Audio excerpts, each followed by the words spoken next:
for joining us today. I'm here to introduce my friend Kay from Texas. She's an absolute sweetheart, and she's going to tell us a little bit about Thank you. herself.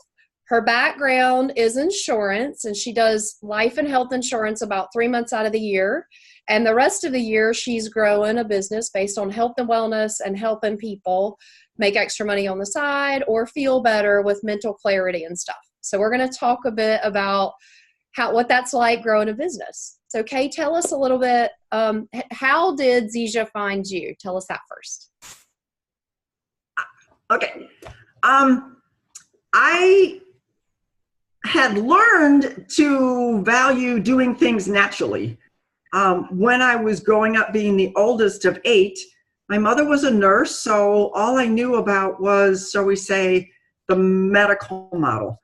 Then for 20 years, I was connected with a nonprofit, and part of that was living overseas in Western Samoa and Zambia, Africa.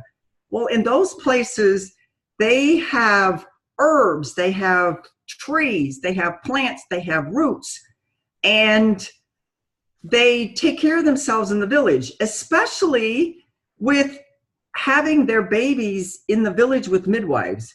And I saw my mother go off to the hospital to have my 6 brothers and sister, so I didn't realize that there was some natural stuff. But when you're in a third world country, that's what they have. So it blew. I discovered I didn't have. I learned sort of like America thinking was blown those blinders off, and there was a way to naturally, with plants, heal yourself or take care of yourself. And so when I came back to the States, I got involved with being self-employed, health insurance, financial planning, being an entrepreneur. And so that was sort of like my second career. And in the midst of that, I then got reconnected with companies that had things that had to do with natural ways to be healthy. A lot of ones that aren't here. The one was so exciting was I got connected with a company, Zengo, that had a mangosteen juice. And at first I went, oh, now this company has that doctor. Oh, we got to follow that company. This company has that doctor. Oh, we got to follow that company. And I go, I don't want to have conversations about your doctor's the expert. But I learned that if you go to PubMed and find out there was research. So there was hundreds of research documents. So they were the scientific base, like my father taught me to do, on PubMed about Zengo before Zengo went into existence. Zengo was only in existence a very few months before I was told about it, and then said, okay, if there's a way to have a fruit juice that can help people in the United States, because it's a juice, it can also go to other countries. This is a fantastic way to have something that's natural, and then it can expand beyond the borders. So it's like, oh, okay, there's a way I could help people in other countries because I lived in other countries. So that was very exciting to me that it had that potential to grow. And I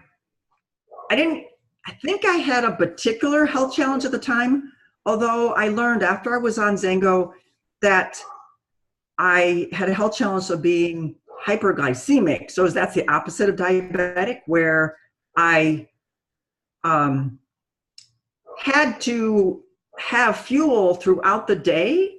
Otherwise, I would have headaches and crash. So I'd have headaches at 10 o'clock in the morning, and I thought it was just the side effect of a car accident. And then I learned that if I like, yuck, I don't feel so good. If I would drink some Zengo and have some peanuts or nuts and some water, then in a very short period of time, I could feel better. And I go, wow, I can feel better and help other people. And even if I'm talking to somebody and they had a different condition, it's like, okay, there's been research on PubMed that will help you. I don't have to have that condition, but I have research that I can tell you, try it. And so I grew my business with knowing that there was research on a plant that could help people.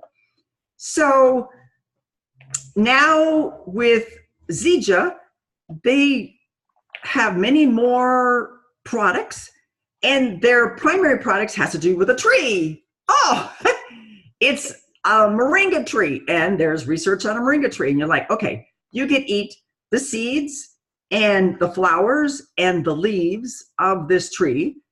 And I had a little health challenge I was drinking the mangosteen juice, Zango. So it's like, hey, I got this antioxidant, I got this anti-inflammatory, I got this down, I'm healthy, no problem, I'm healthy, zippity, I'm healthy.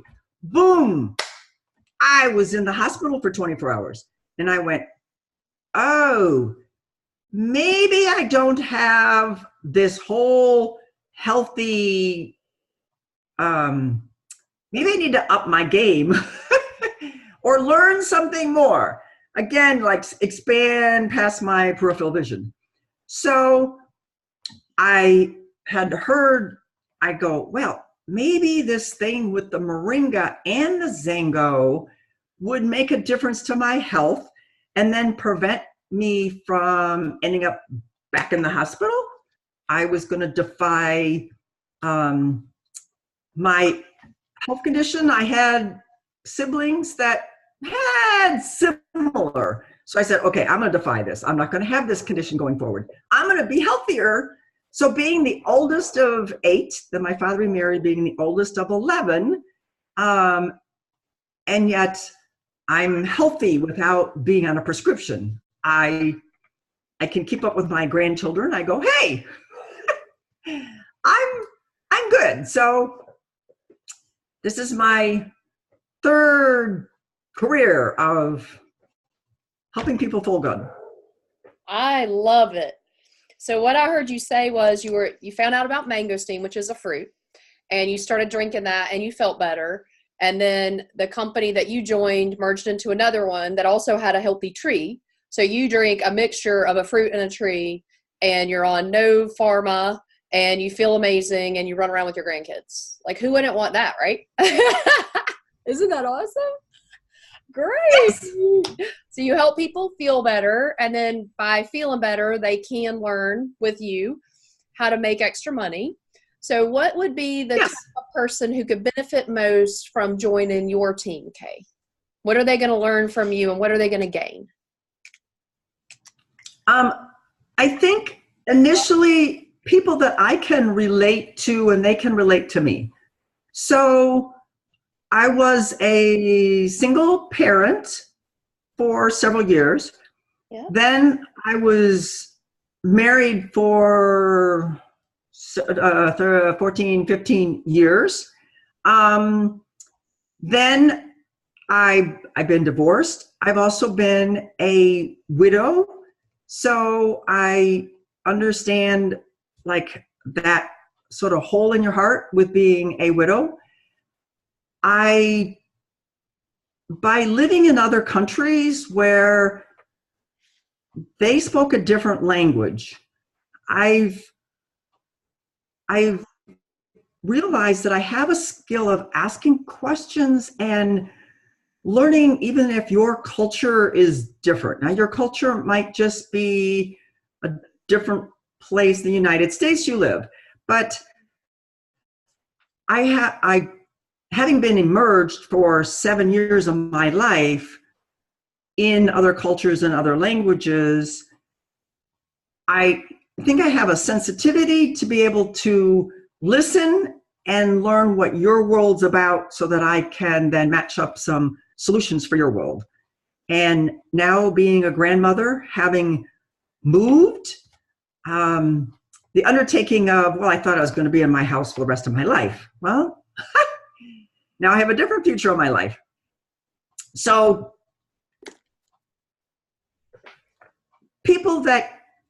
that's a variety of people that I can relate to and then learn and ask questions. When I was living overseas, when I was with the nonprofit, we learned how to ask questions, and then we wanted to get the villagers to get what they wanted. So I'm taking that skill of asking people questions. So what do they want? I'm out for them to get what they want. I'm mentoring their goals for health. And I have a team of people. It takes a team to grow this industry. It takes modern tools of Facebook and video apps to educate people. Yeah. It's not just mailing 6 pieces of paper to people. So how to build a team. Great. That's how I can be helpful to people. Oh, that's so sweet. So just to summarize, Kay's so sweet. I'm in several classes with her, and she just has such a big heart and a love for people. But as you could feel when she was talking, right, she has a massive love for people. She's been through the knocks of life, been through a lot of challenges. And then with traveling to other countries, as I have, you understand what it's like to actually relate to someone, even though you don't speak their language. There's a lot you can learn from people non-verbally by actually tuning in, paying attention, and realizing we have 2 ears and 1 mouth, right? So I love that, Kay. That's beautiful. Beautiful, beautiful. Okay, so Kay's 4 words and the core principles for running this business and how she wants to expand and collect people who want to like learn along with her are gratitude, love, humility, and being in the moment. So tell us a little bit about those 4 words, Kay, and why you selected them. Gratitude is absolutely an integral part of who I am. I start the day reminding myself that I'm grateful for everything. If there's like, oh, this day or this event or this something didn't quite go like, then I remember one, being grateful that I had that lesson, and then humility. I'm a simple person. Yes, I've had life experiences, but to humble myself to who I'm relating to. We're equal as human beings, and love how I can altruistically love who I'm in contact with, love my life, and then remind myself of that. How I can love myself. Yeah. Am I hard on myself? Yes. But I keep learning how to do that, and then how to help other people do that. And the acceptance of the moment, accepting this is where I am. Yes. Can I grow? Yes, I want to grow. But it starts with accepting rather than, well, a common thing here, complaining or blaming somebody else. It's accepting something. This is what God has given to me. Okay, now how do I grow and learn from this? So the gratitude, humility, acceptance, love, all those is integral part of my life and how I relate to people and can lead them in what they want to accomplish. Wow, that's just beautiful. Oh, thank you, Kay, for your time. It was just really wonderful. And for anybody on who wants more information, just tag a comment, ask us questions. Kay and I are both loving people, and we view questions as a gift. Honestly, if you ask us a question, you've trusted us to try to help you. And we just, it's just amazing. So that love makes the world go round, and we appreciate you guys and your time. And we hope you have an amazing, beautiful day. And call us. We both love to chat.